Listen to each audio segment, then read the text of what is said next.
Hello friends, welcome back to my YouTube channel, and in this video we will discuss about cirrhosis of liver.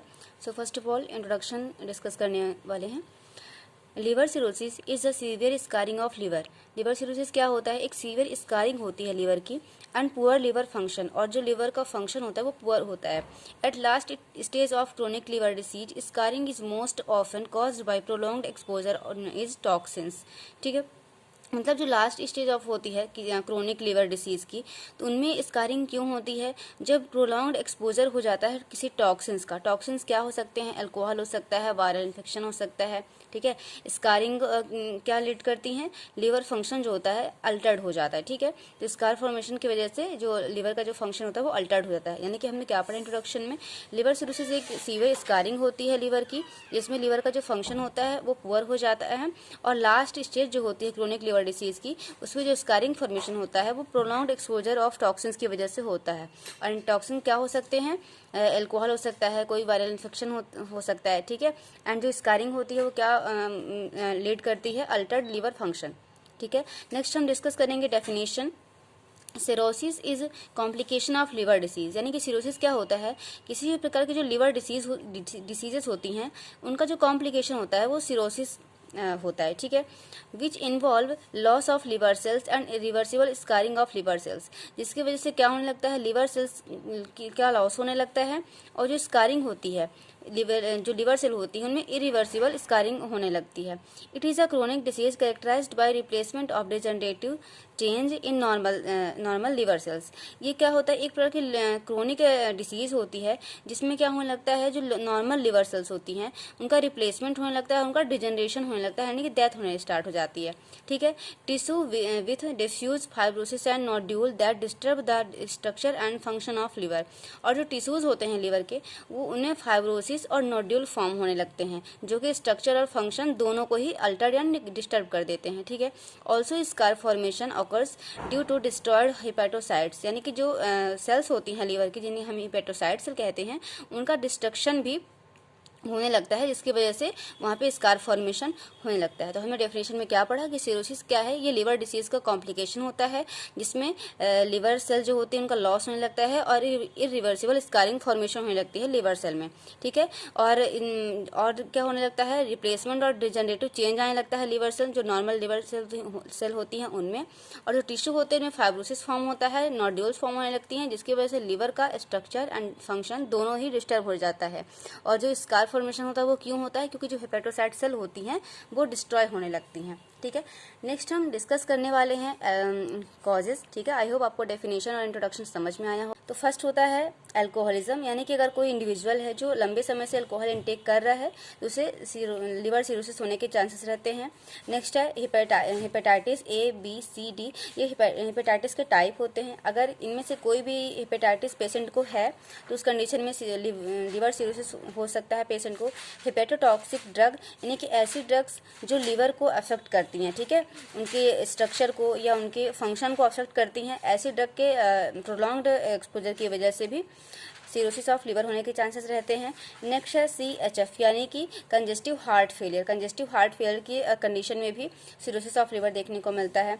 Biliary obstruction. Biliary obstruction मतलब होता है जो bile duct होती है उनका obstruction होने लगना. ठीक है, उनका प्रॉपर फ्लो नहीं हो पाता, जिसकी वजह से लिवर सिरोसिस होने के चांसेस रहते हैं. डायबिटीज़ है पेशेंट में तो ये इसका कॉज है. ठीक है, ग्लाइकोजन स्टोरेज डिसीज़, यानी कि जो ग्लाइकोजन को स्टोर करने की जो डिसीज़ होती हैं, अगर वो डिसीज़ हैं पेशेंट के अंदर तो उसकी वजह से भी सिरोसिस ऑफ लिवर के चांसेस हो जाते हैं. ग्लाइकोजन स्टोरेज डिसीज़ का मतलब क्या होता है? जैसे कि आपको पता है कि जो एक्स्ट्रा कार्बोहाइड्रेट प्रोटीन फैट्स होते हैं वो हमारी बॉडी में, यानी कि जो एक्स्ट्रा ग्लूकोज होता है वो हमारी बॉडी में ग्लाइकोजन के फॉर्म में लिवर में, मसल्स में स्टोरेज होता है. तो उनकी स्टोरेज में से रिलेटेड अगर कोई डिसीज़ पेशेंट के अंदर है तो उसकी वजह से सिरोसिस ऑफ लिवर होने के चांसेस रहते हैं. एंड लास्ट है इम्यूनोलॉजिकल कॉजेज. कोई इम्यूनोलॉजिकल कॉजेज हैं उनकी वजह से भी लिवर सिरोसिस होने के चांसेस रहते हैं पेशेंट के अंदर. नेक्स्ट हम देखने वाले हैं टाइप्स ऑफ लिवर सिरोसिस. तो फर्स्ट होता है post necrotic cirrhosis, alcoholic cirrhosis, biliary cirrhosis, cardiac cirrhosis. ठीक है, फर्स्ट है पोस्ट नेक्रोटिक। क्या होता है post necrotic cirrhosis? Due to severe inflammation and massive necrosis of hepatocyte, यानी कि अगर पेशेंट में इनके अंदर कहीं भी इन्फ्लामेशन है, ठीक है, सीवियर इन्फ्लामेशन है, मैसिव नेक्रोसिस यानी कि अगर बहुत ही ज़्यादा मात्रा में हेपेटोसाइट सेल में नेक्रोसिस हो गई, यानी कि लिवर सेल की डेथ होना स्टार्ट हो जाती है, तो उसे हम नेक्रोसिस कहते हैं। ठीक है, तो अगर मैसिव नेक्रोसिस है और सीवियर इन्फ्लामेशन है तो उसकी वजह से कौन सा सिरोसिस होता है? पोस्ट नेक्रोटिक सिरोसिस होता है। ठीक है, सेकंड होता है एल्कोहलिक सिरोसिस। एल्कोहलिक सिरोसिस मतलब it occurs due to excessive intake of alcohol that lead to accumulation of fat in liver. आपको पता है कि जो एक्सेसिव इनटेक ऑफ एल्कोहल करता है कोई भी पर्सन, तो फैट डिपोजिशन होने लगता है लिवर में। ठीक है, तो उसकी वजह से कौन सा सिरोसिस होता है? Alcoholic cirrhosis. ठीक है, नेक्स्ट हम देखेंगे बाइलरी सिरोसिस। बाइलरी सिरोसिस मतलब होता है due to biliary obstruction for long time and cholestasis, stoppage of flow और ग्रोथ। अभी मैंने आपको बाइलरी ऑब्स्ट्रक्शन के बारे में बताया कि जब भी जो बाइल डक्ट होती हैं, ठीक है, जहाँ से बाइल जूस सिक्रेट किया जाता है, ठीक है, अगर उनमें किसी प्रकार का ऑब्स्ट्रक्शन हो जाता है या उनका प्रॉपर फ्लो नहीं हो रहा है, उनका फ्लो स्टॉप हो जाता है, तो उस कंडीशन में कौन सा सिरोसिस होता है? Biliary cirrhosis. ठीक है, फोर्थ आता है cardiac cirrhosis. Main cause of this type of cirrhosis is right side congestive heart failure. मैंने आपको अभी एटियोलॉजी में बताया कि जो कंजेस्टिव हार्ट फेलियर होता है वो भी लिवर सिरोसिस लीड करता है। ठीक है, तो अगर right side congestive heart failure है पेशेंट के अंदर तो उसकी वजह से सिरोसिस ऑफ लिवर देखने को मिलता है। कौन सा? Cardiac cirrhosis. ठीक है, नेक्स्ट हम डिस्कस करेंगे क्लिनिकल मैनिफेस्टेशन। तो फर्स्ट है early symptoms due to inflammation. जब इन्फ्लामेशन स्टार्ट होता है बॉडी के अंदर तो क्या अर्ली सिम्टम्स पेशेंट में देखने को मिलते हैं? फर्स्ट है फीवर होगी पेशेंट में, ठीक है, पेन होगा, एनोरेक्सिया होगी, फटीग होगा एंड नोजिया। ठीक है, नोजिया एंड वॉमिटिंग होगी। ठीक है, नेक्स्ट है अदर सिम्टम्स, एडिमा हो जाएगा, एसाइटिस है ना, एसाइटिस यानी कि fluid accumulation in the abdominal cavity. ठीक है, हाइपो एल्बुमिनेमिया यानी कि ब्लड के अंदर जो एल्बुमिन प्रोटीन होती है उसकी मात्रा कम होने लगती है। ठीक है, और जब एल्बुमिन की मात्रा कम होती है उसकी वजह से ही एडिमा होता है बॉडी में। ठीक है, एब्डोमिनल डिस्टेंशन, ठीक है, एब्डोमिनल डिस्टेंशन देखने को मिलेगा पेशेंट में। इंक्रीज एब्डोमिनल गर्थ, एब्डोमिनल जो गर्थ होगी वो इंक्रीज होगी क्योंकि एसाइटिस होगा। जब एसाइटिस होगा तो यानी कि एब्डोमिन में स्वेलिंग आएगी, एब्डोमिनल स्वेलिंग आएगी तो जो एब्डोमिनल गर्थ होती है वो भी इंक्रीज हो जाएगी। ठीक है, ये सारे इंटर रिलेटेड रहते हैं एक दूसरे से। स्पाइडर नेक्स्ट है स्पाइडर एंजियोटोमा। स्पाइडर एंजियोटोमा क्या होता है? ये एक प्रकार का स्किन में छोटे छोटे स्कार फॉर्मेशन कह सकते हैं आप। ठीक है, पर्पल करके होने लगते हैं इस तरीके से। और इनको ये स्पाइडर एंजियोटोमा क्यों कहते हैं? क्योंकि ये इनका जो रेडिएशन होता है, ये मतलब जैसे स्पाइडर की लेग्स होती हैं उस तरह से ये रेडिएट करते हैं। ठीक है, पूरे आसपास। ठीक है, जैसे कोई फुंसी होती है ये उस तरीके से स्टार्ट होते हैं और उनका जो रेडिएशन होता है वो रेडिएट करती हैं स्पाइडर की लेग की जैसे, इसलिए इसे हम क्या कहते हैं? स्पाइडर एंजियोटोमा। ठीक है, नेक्स्ट होता है increase serum NH3 ammonia level, यानी कि सीरम में, ठीक है, ब्लड सीरम में जो अमोनिया का लेवल है वो क्या हो जाता है? इंक्रीज हो जाता है। ठीक है, तो आई होप आपको ये क्लिनिकल मैनिफेस्टेशंस समझ में आए होंगे। आप यहाँ पर देख सकते हो कि ऑफ कॉजेज, यानी कि इसके कॉजेज को याद करने के लिए आपको यहाँ पे एक निमोनिक दिया हुआ है ABCDEFGH तक। ठीक है, तो आप इसको इजीली याद कर सकते हैं। ठीक है, कुछ अदर सिम्टम जैसे कि इजी ब्रशिंग होना। इजी ब्रशिंग मतलब कि जो स्किन है उनमें चकत्ते बन जाना। ठीक है, स्किन में। ठीक है, नेक्स्ट है हिपैटिक इंसेफेलोपैथी, यानी कि जब हिपैटिक सेल्स की जो हिपैटिक सेल्स जब डिजेनरेट कर जाती हैं या उनका डिस्ट्रक्शन होने लगता है तो उसकी वजह से वो अब जो टॉक्सिन्स होती हैं बॉडी से वो रिलीज या एक्सक्रीट आउट नहीं कर पाती, जिनकी वजह से जो ब्रेन होता है उसका फंक्शन लॉस होने लगता है, उसे हम हिपैटिक इंसेफेलोपैथी कहते हैं। लॉस ऑफ सेंसरी फंक्शन, यानी कि जो सेंसरी फंक्शन होता है वो भी लॉस हो जाता है। डिफिकल्टी इन ब्रीथिंग डिफिकल्टी होगी पेशेंट के अंदर। येलोइश स्किन का येलोइश हो जाना। ठीक है, अल्टर्ड कॉन्शियसनेस अल्टर्ड हो जाएगी। ठीक है, चेंज इन मोड डिसओरिएंटेशन, यानी कि पेशेंट में बहुत ज़्यादा कंफ्यूजन होगा। ठीक है, मोड डिसओरिएंटेशन होगी। फुल स्मेल, यानी कि बैड ऑर्डर आएगी। ठीक है, नेक्स्ट है इफ बाइलरी ऑब्स्ट्रक्शन। अभी तक हमने क्या पढ़ा था? फर्स्ट ड्यू टू इन्फ्लामेशन, जो सिम्टम्स हैं, symptoms due to inflammation. Next है अदर सिम्टम्स, और थर्ड क्या आता है? इफ बाइलरी ऑब्स्ट्रक्शन, यानी कि अगर बाइल डक्ट में ऑब्स्ट्रक्शन हो जाता है उसकी वजह से क्या सिम्टम्स देखने को मिलेंगे? Absence of urobilinogen in digestive tract, urobilinogens क्या होते हैं, आपको पता है कि जो बाइल डक्ट होती है उससे क्या सीक्रेट होता है बाइल जूस, और बाइल जूस में क्या प्रेजेंट होते हैं बिलीरुबिन और बिलीवर्डिन, और ये जो यूरोबिलिनोजेंस होते हैं वो बिलीरुबिन के ही बाई प्रोडक्ट होते हैं, ठीक है। तो क्या होता है, ये एब्सेंट हो जाते हैं डाइजेस्टिव ट्रैक्ट में। Increase serum bilirubin level so appear dark colour of urine, यानी कि जो बिलीरुबिन है वो सीरम में इंक्रीज होने लगता है, जिसकी वजह से जो यूरिन होती है उसका कलर कैसा हो जाता है, डार्क कलर का हो जाता है। Jaundice due to accumulation of bilirubin under skin, ठीक है।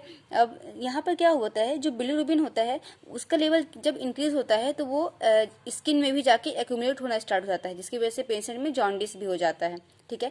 फोर्थ होता है हार्मोनल डिस्टर्बेंस। हार्मोनल डिस्टर्बेंस यानी कि हार्मोन में डिस्टर्बेंस होने की वजह से क्या सिम्टम्स अपीयर होंगे, जिससे कि reduce androgen and oestrogen which is produce abnormal menses, ठीक है। मतलब एंड्रोजन और जो एस्ट्रोजन होते हैं उनका जो अमाउंट होता है वो रिड्यूस होने लगता है, उनका जो सिक्रेशन होता है वो रिड्यूस होने लगता है, जिसकी वजह से जो फीमेल्स होती है उनमें एबनॉर्मल मेंसेस होने लगते हैं, ठीक है। फर्स्ट है एमनोरिया यानी कि एब्सेंस ऑफ मेंसेस, ठीक है। गायनेकोमेस्टिया ये मेल में होता है, इसमें क्या होता है कि जो ब्रेस्ट होते हैं मेल के उसमें स्वेलिंग होने लगती है, ठीक है। लॉस ऑफ बॉडी हेयर भी लॉस होने लगते हैं, ठीक है।